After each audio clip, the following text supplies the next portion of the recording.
L'intérêt de ce système d'imposition des dirigeants, des leaders à l'Afrique, c'est de conserver ce système. Par exemple, le système du franc CFA. Deuxième implication, c'est d'infantiliser, continuer par infantiliser les Africains.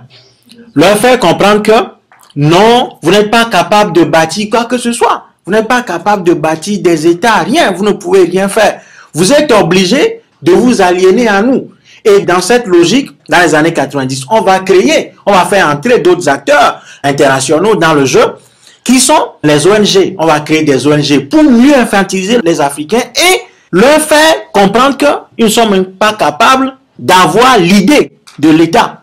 Donc, dès que vous voulez, vous avez un besoin, normalement, qui devrait ressortir des compétences de l'État, les ONG vont pointer tout de suite. Ils vont dire, bon, vous avez besoin d'un WC, ben voilà, les ONG sont là pour vous le construire.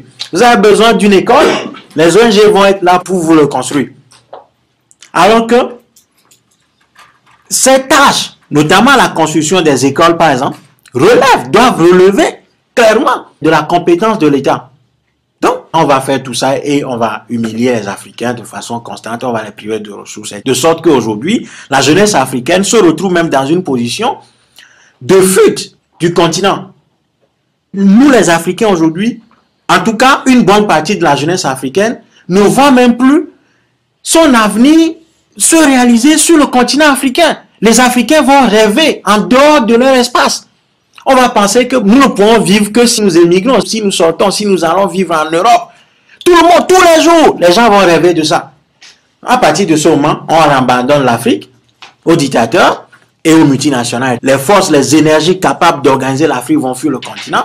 Et bon, la terre africaine sera possédée par ceux qui l'ont toujours convoité.